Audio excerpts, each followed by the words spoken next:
안녕하세요. 2025년 8월 4일입니다. 변화랑 기회가 정말 빠르게 교체하는 2025년인데요. 당신이 꼭 주목해야 할 핵심 뭐가 있을까요? 오늘 당신이 보내주신 여러 자료들, 기업 분석 노트나 경제 연구 보고서 같은 것들 보면서요. 2025년을 잘 헤쳐나갈 중요한 통찰 한번 같이 찾아보죠. 복잡한 얘기들 속에서 핵심만 딱 짚어드릴게요. 자, 바로 시작할까요? 네, 좋습니다. 특히 한 세 가지 큰 흐름을 봐야 할 것 같은데요. 첫째는 역시 인공지능이죠. 우리 삶이랑 산업 아주 깊숙이 들어오고 있고요. 둘째는 국내외 경제 상황, 이게 좀 불확실성이 커지고 있죠. 그리고 마지막으로는 기업과 사회가 중요하게 생각하는 가치가 변화하고 있다는 거. 이 큰 흐름들이 당신한테 어떤 의미가 있을지 좀 더 구체적으로 들여다보겠습니다. 네, 역시 AI 얘기부터 해야겠네요. 이제 정말 실험실 기술이 아니라 뭐랄까 비즈니스 현장에선 그냥 기본이 된 느낌이에요. 삼성 SDS 브리티 고파일럿이나 SK CNC 솔루어 이런 거 보면 업무 효율을 엄청 높여주잖아요. 넷플릭스 AI 추천은 너무 당연하고요. 맞아요. 기업들 입장에선 운영 비용 줄이고 또 새로운 경쟁 우위를 가져갈 수 있는 강력한 도구죠. 근데 여기서 정말 흥미로운 지점은요. 이 AI가 단순 기술 경쟁이 아니라 이제 국가 간의 패권 경쟁, 그 중심 무대가 됐다는 거예요.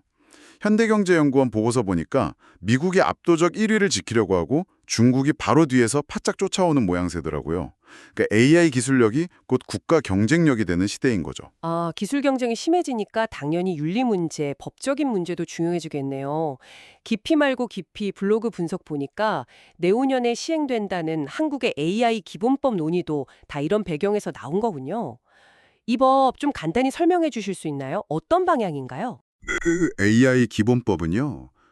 세계 최초로 AI 위험도를 나눠서 관리하려는 EU의 좀 강력한 규제 방식하고 또 시장 자율에 맡기려는 미국 방식 사이에서 뭐랄까 한국적인 균형점을 찾으려는 시도라고 볼 수 있습니다. 특히 좀 위험하다 싶은 AI는 더 엄격하게 보고요. 생성형 AI 저작권 문제나 딥페이크 같은 거 이런 악용 가능성에도 대비하려는 거고요. 결국 기업들한테는 AI 거버넌스를 잘 구축해야 한다는 새로운 숙제가 생긴 셈이죠. 그렇군요. 이런 AI 기술 경쟁이나 규제 논의가 결국 우리 경제 전체에도 영향을 미칠 텐데요. 현대경제연구원에서 본 2025년 경제 전망은 어땠나요? 특히 미국 경제는 계속 잘 나갈 거라는 얘기가 있던데요. 네, 세계 경제 전체적으로 보면 완만한 회복세, 그럴 수 있다곤 하는데 변수가 너무 많아요. 특히 미국은 경제적 예외주의라는 말까지 나오면서 혼자 계속 잘 나갈 가능성이 크다고 보고요. 반면에 한국 경제는 상황이 좀 어둡습니다.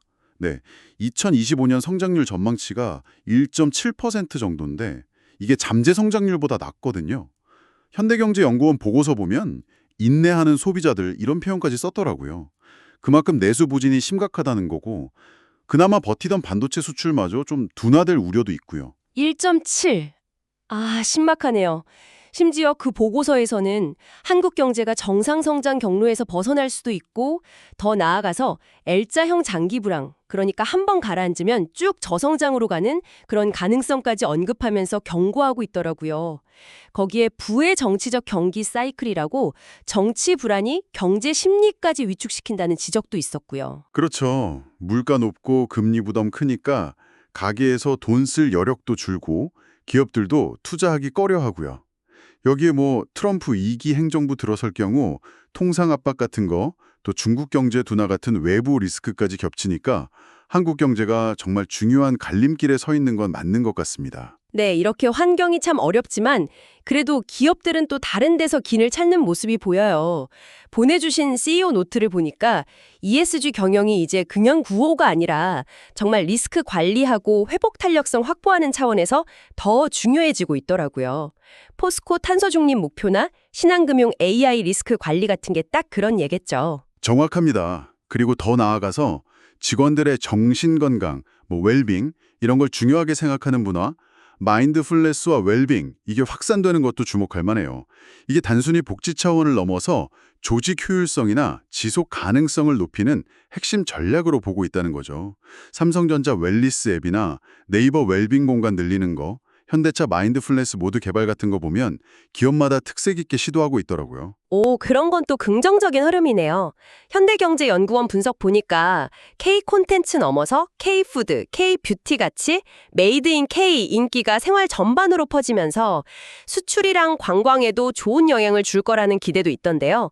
이게 실제 체감이 될까요? 네, 그럴 수 있습니다. 이게 그냥 문화 현상이 아니라 실제 소비로 이어지면서 관련 산업도 키우고 또 내수나 수출 전반에도 긍정적인 영향을 줄 수 있다는 분석이에요. 어려운 경제 상황 속에서 어떻게 보면 K-브랜드 파워가 새로운 돌파구가 될 수도 있겠죠. 자, 그럼 정리를 좀 해보면요. 2025년은 AI가 가져올 엄청난 혁신과 또 그에 따른 윤리적 도전에 대응해야 하고 만만치 않은 경제 환경 속에서 생존과 성장을 찾아야 하고 동시에 ESG나 웰빙 같은 새로운 가치를 또 받아들여야 하는 정말 복잡한 한 해가 될 것 같네요. 맞습니다. 오늘 저희가 살펴본 여러 자료들이 바로 이런 복잡한 변화 속에서 당신이 길을 찾는 데 도움을 줄 수 있는 뭐랄까 나침반 같은 역할을 할 수 있을 겁니다. 핵심은 변화의 흐름을 놓치지 않고 여러 각도에서 해석하면서 또 민첩하게 당신만의 전략을 세우는 것이겠죠. 네, 오늘 저희가 함께 나눈 이야기들이 2025년을 대비하는 당신에게 좀 깊이 생각할 거리를 던져드렸기를 바랍니다. 마지막으로 이런 질문을 한번 던져보고 싶네요.